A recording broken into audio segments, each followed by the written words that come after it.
पाठ 2 भारत का भौतिक स्वरूप।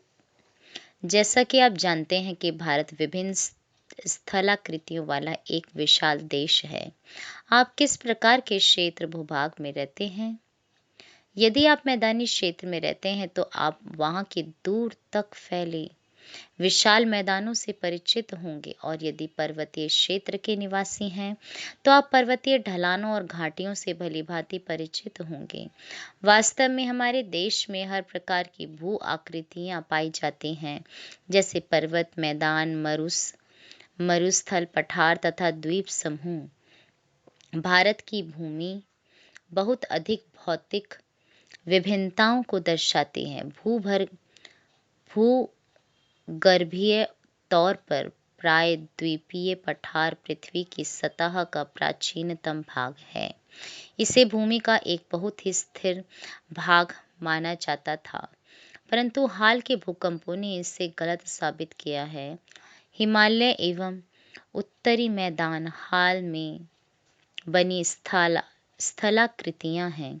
भूगर्भ वैज्ञानिकों के अनुसार हिमालय पर्वत एक अस्थिर भाग है। हिमालय की पूरी पर्वत श्रृंखला एक युवा स्थलाकृति को दर्शाती है, जिसमें ऊंचे शिखर, गहरी घाटियां तथा तेज बहने वाली नदियां हैं। उत्तरी मैदान जलोढ़ निक्षेपों से बने हैं। प्रायद्वीपीय पठार आग्नेय तथा रूपांतरित शैलों वाली कम ऊंची पहाड़ियों एवं चौड़ी घाटियों से बना है। मुख्य भौगोलिक वितरण।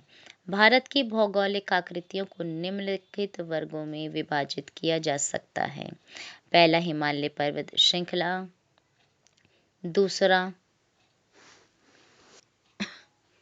दूसरा उत्तरी मैदान। तीसरा प्रायद्वीपीय पठार। चौथा भारतीय मरुस्थल। पांचवा तटीय मैदान। छठा द्वीप समूह। हिमालय पर्वत। भारत की उत्तरी सीमा पर विस्तृत हिमालय भूगर्भीय रूप से युवा एवं बनावट के दृष्टिकोण से वलित पर्वत श्रृंखला है। ये पर्वत श्रृंखलाएं पश्चिम पूर्व दिशा में सिंधु से लेकर ब्रह्मपुत्र तक फैली हैं। हिमालय विश्व की सबसे ऊंची पर्वत श्रेणी है और एक अत्यधिक असम अवरोधों में से एक है। ये 2400 किलोमीटर की लंबाई में फैले एक अर्धवृत्त का निर्माण करते हैं। इसकी चौड़ाई कश्मीर में 400 किलोमीटर एवं अरुणाचल में 150 किलोमीटर है। पश्चिमी भाग की अपेक्षा पूर्वी भाग की ऊंचाई में अधिक विविधता पाई जाती है। अपने पूरे देशांतरीय विस्तार के साथ हिमालय को 3 भागों में बांट सकते हैं। इन श्रृंखलाओं के बीच बहुत अधिक संख्या में घाटियां पाई जाती हैं। सबसे उत्तरी भाग में स्थित श्रृंखला को महान या आंतरिक हिमालय या हिमाद्री कहते हैं। यह सबसे अधिक सतत श्रृंखला है, जिसमें 6000 मीटर की औसत ऊंचाई वाले सर्वाधिक ऊंचे शिखर हैं। इसमें हिमालय के सभी मुख्य शिखर हैं। हिमालय के कुछ ऊंचे शिखर देखते हैं। शिखर और देश में कौन से में है और उसकी ऊंचाई मीटर में, ये देखेंगे। पहला, माउंट एवरेस्ट, नेपाल देश के अंदर, ऊंचाई मीटर में 8848। दूसरा, कंचनजुंगा, भारत, 8598। तीसरा, मकालू, नेपाल में, 8481। चौथा, धौलागिरी, नेपाल, 8172। फिर नंगा पर्वत भारत में 8126। अन्नपूर्णा, नेपाल, 8078।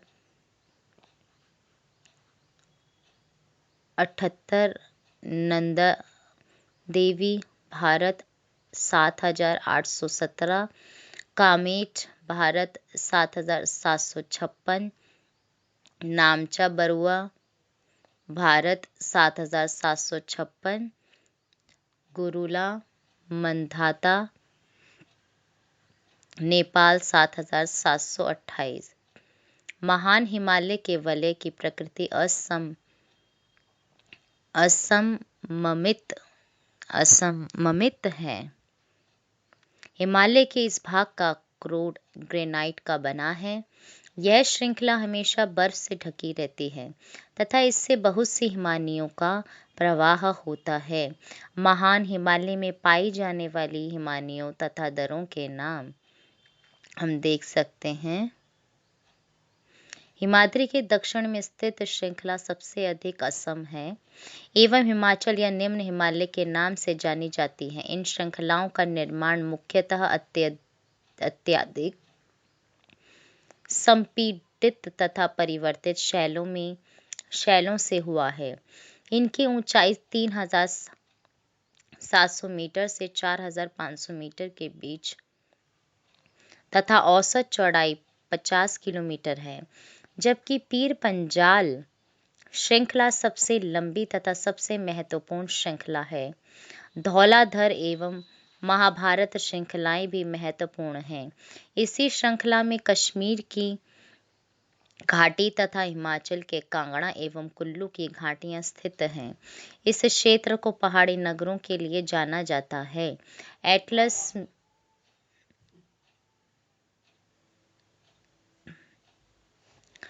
हिमालय की सबसे बाहरी श्रृंखला को शिवालिक कहा जाता है। इनकी चौड़ाई 10 से 50 किलोमीटर तथा ऊंचाई 900 से 1100 मीटर के बीच है। ये श्रृंखलाएं उत्तर में स्थित मुख्य हिमालय की श्रृंखलाओं से नदियों द्वारा लाई गई असंपीड़ित अवसादों से बनी हैं। ये घाटियां बजरी तथा जलोढ़ की मोटी परत से ढकी हुई हैं।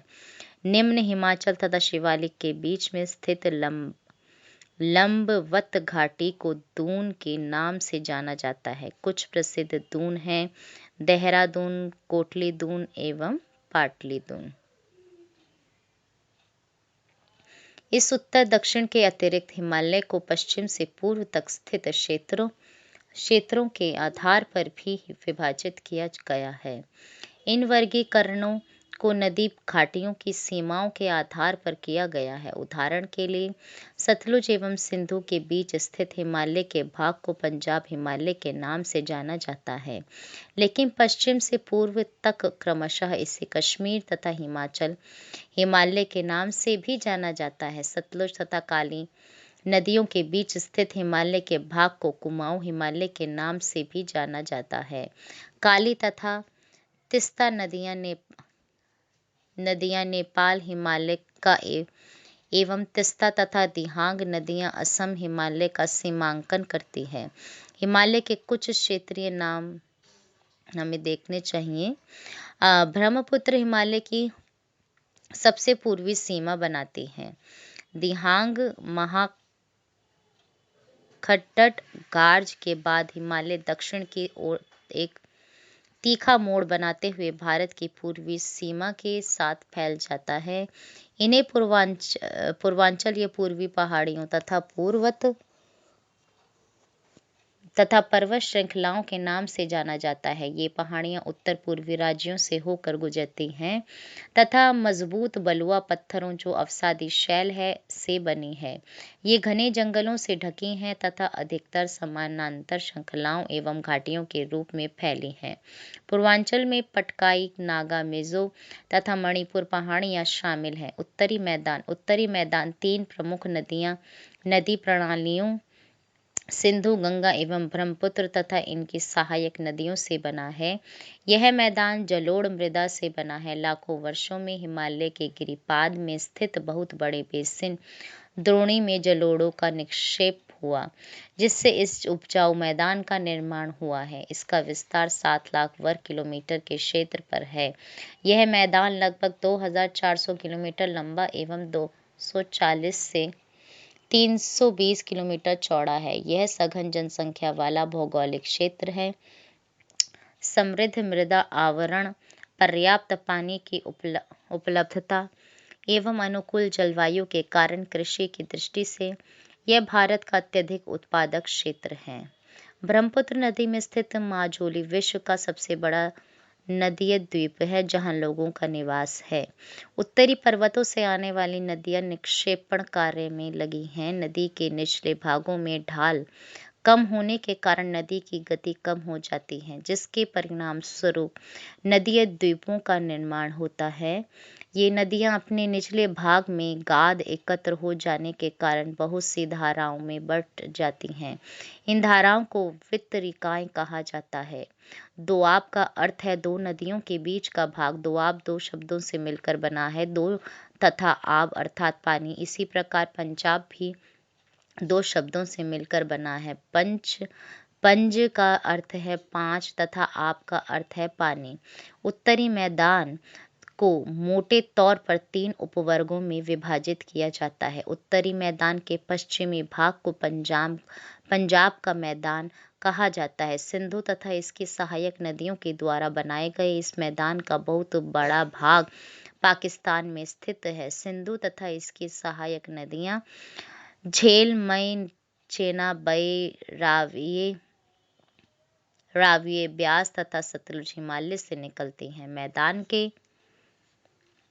मैदान के इस भाग में दोआबों की संख्या बहुत अधिक है। गंगा के मैदान का विस्तार घग्गर तथा तीस्ता नदियों के बीच है। यह उत्तरी भारत में हरियाणा, दिल्ली, उत्तर प्रदेश, बिहार, झारखंड के कुछ भाग तथा पश्चिम बंगाल में फैला है। ब्रह्मपुत्र का मैदान इसके पूर्व विशेषकर असम में स्थित है।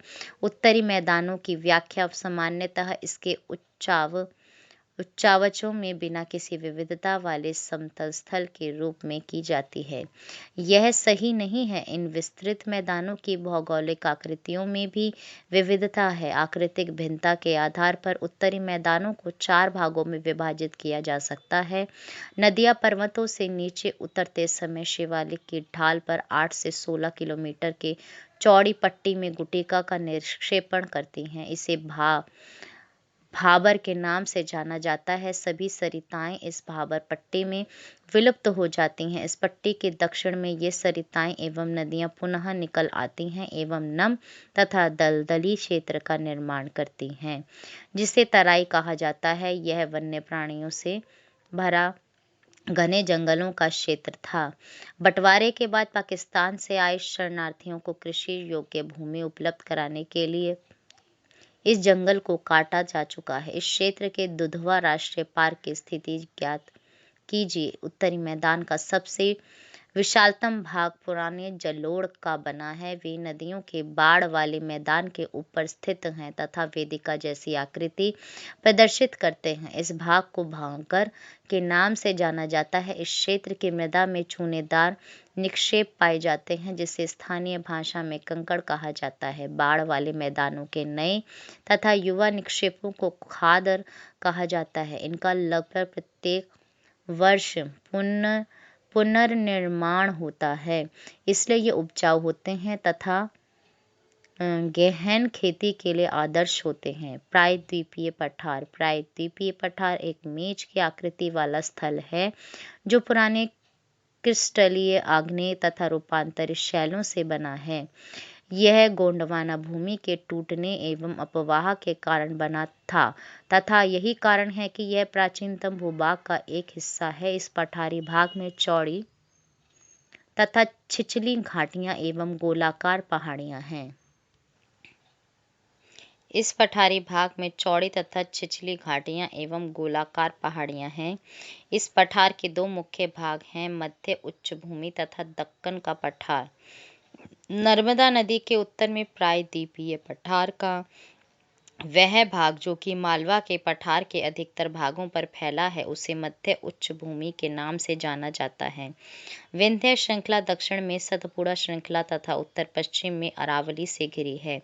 पश्चिम में यह धीरे धीरे राजस्थान के बलुई तथा पथरीले मरुस्थल से मिल जाता है।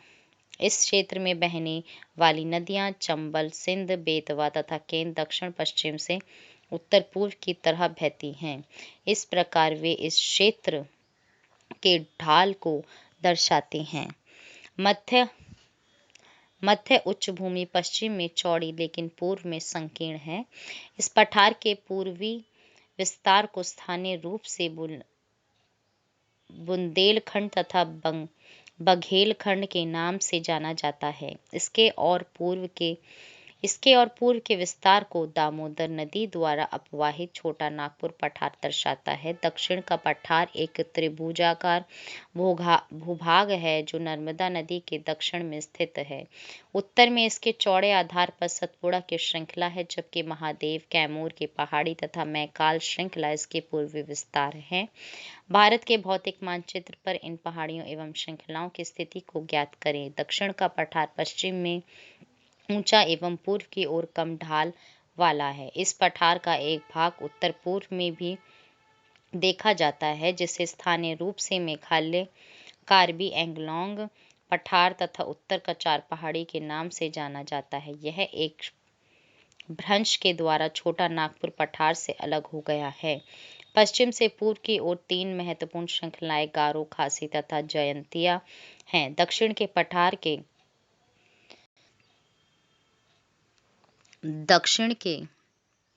पठार के पूर्वी एवं पश्चिमी सिरे पर क्रमशः पूर्वी तथा पश्चिमी घाट स्थित हैं। पश्चिमी घाट पश्चिमी तट के समानांतर स्थित है। वे सतत हैं तथा उन्हें केवल दर्रों के द्वारा ही पार किया जा सकता है। भारत के भौतिक मानचित्र में थाल घाट, भोर घाट तथा पाल घाट की स्थिति ज्ञात करें। पश्चिमी घाट पूर्वी घाट की अपेक्षा ऊंचे हैं। पूर्वी घाट के 600 मीटर की औसत ऊंचाई की तुलना में पश्चिमी घाट की ऊंचाई 900 से 1600 मीटर है। पूर्वी घाट का विस्तार महानदी घाटी से दक्षिण में नीलगिरी तक है। पूर्वी घाट का विस्तार सतत नहीं है, ये अनियमित है एवं बंगाल की खाड़ी में गिरने वाली नदियों ने इनको काट दिया है। पश्चिमी घाट में पर्वतीय वर्षा होती है। यह वर्षा घाट के पश्चिमी ढाल पर आर्द्र हवा के टकराकर ऊपर उठने के कारण होती है। पश्चिमी घाट को विभिन्न स्थानीय नामों से जाना जाता है। पश्चिमी घाट की ऊंचाई उत्तर से दक्षिण की ओर बढ़ती जाती है। इस भाग के शिखर ऊंचे हैं, जैसे अनाई मुडी 2695 मीटर तथा डोडा बेटा 2633 मीटर। पूर्वी घाट का सबसे ऊंचा शिखर महेंद्रगिरी 1500 मीटर है। पूर्वी घाट के दक्षिण पश्चिम में शेवराय तथा जावेडी की पहाड़ियां स्थित हैं। उडगमंडलम, जिसे ऊटी के नाम से जाना जाता है, तथा कोडैकनाल जैसे प्रसिद्ध पहाड़ी नगरों की स्थिति मानचित्र में ज्ञात कीजिए। प्रायद्वीपीय पठार की एक विशेषता यहाँ पाई जाने वाली काली मृदा है, जिसे डक्कन ट्रैप के नाम से भी जाना जाता है। इसकी उत्पत्ति ज्वालामुखी से हुई है, इसलिए इसके शैल आग्नेय हैं। वास्तव में इन शैलों का समय के साथ अपरदन हुआ है, जिनसे काली मृदा का निर्माण हुआ है। अरावली की पहाड़ियाँ प्रायद्वीपीय पठार के पश्चिमी एवं उत्तर पश्चिमी किनारे पर स्थित हैं। ये बहुत अधिक अपरदित एवं खंडित पहाड़ियाँ हैं। ये गुजरात से लेकर दिल्ली तक दक्षिण पश्चिम एवं उत्तर पूर्व दिशा में फैली हैं। भारतीय मरुस्थल अरावली पहाड़ी के पश्चिमी किनारे पर थार का मरुस्थल स्थित है। यह बालू के टिब्बों से ढका एक तरंगित मैदान है। इस क्षेत्र में प्रतिवर्ष 150 मिलीमीटर से भी कम वर्षा होती है। इस शुष्क जलवायु वाले क्षेत्र में वनस्पति बहुत कम है। वर्षा ऋतु में ही कुछ सरिताएं दिखती हैं और उसके बाद वे बालू में ही विलीन हो जाती हैं। पर्याप्त जल नहीं मिलने से वे समुद्र तक नहीं पहुंच पाती हैं। केवल लूनी ही इस क्षेत्र की सबसे बड़ी नदी है। बरकान अर्धचंद्राकार बालू का टीला का विस्तार बहुत अधिक क्षेत्र पर होता है, लेकिन लंबवत टीले भारत पाकिस्तान सीमा के समीप प्रमुखता से पाए जाते हैं। यदि आप जैसलमेर जाएं तो बरकान के समूह देख सकते हैं। तटीय मैदान प्रायद्वीपीय पठार के किनारों संकीर्ण तटीय पट्टियों का विस्तार है। यह पश्चिम में अरब सागर से लेकर पूर्व में बंगाल की खाड़ी तक विस्तृत है। पश्चिमी तट पश्चिमी घाट तथा अरब सागर के बीच स्थित एक संकीर्ण मैदान है। इस मैदान के 3 भाग हैं। तट के उत्तरी भाग को कोंकण, मुंबई तथा गोवा, मध्य भाग को कन्नड़ मैदान एवं दक्षिणी भाग को मालाबार तट कहा जाता है। बंगाल की खाड़ी के साथ विस्तृत मैदान चौड़ा एवं समतल है। उत्तरी भाग में इसे उत्तरी सरकार कहा जाता है, जबकि दक्षिणी भाग कोरोमंडल तट के नाम से जाना जाता है। बड़ी नदियां जैसे महानदी, गोदावरी, कृष्णा तथा कावेरी इस तट पर विशाल डेल्टा का निर्माण करती हैं। चिल्का झील पूर्वी तट पर स्थित एक महत्वपूर्ण भूलक्षण है। चिल्का झील भारत में खारे पानी की सबसे बड़ी झील है। यह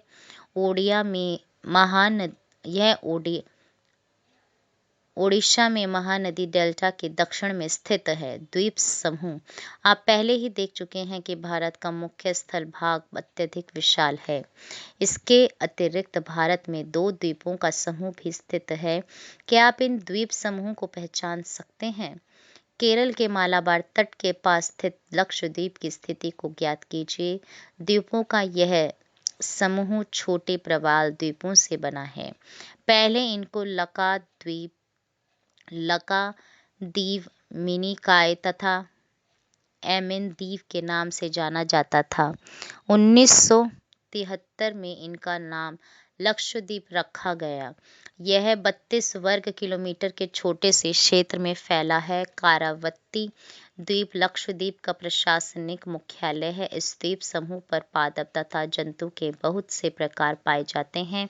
पिटली द्वीप, जहां मनुष्य का निवास नहीं है, वहां एक पक्षी अभयारण्य है। अब बंगाल की खाड़ी में उत्तर से दक्षिण की तरफ फैले द्वीपों की श्रृंखला की ओर ध्यान दीजिए। यह अंडमान एवं निकोबार द्वीप हैं। यह द्वीप समूह आकार में बड़े, संख्या में बहुत बहुल तथा बिखरे हुए हैं। यह द्वीप समूह मुख्यतः 2 भागों में बांटा गया है, उत्तर में अंडमान तथा दक्षिण में निकोबार। यह माना जाता है कि यह द्वीप समूह निम्नलिखित पर्वत श्रेणियों के शिखर हैं।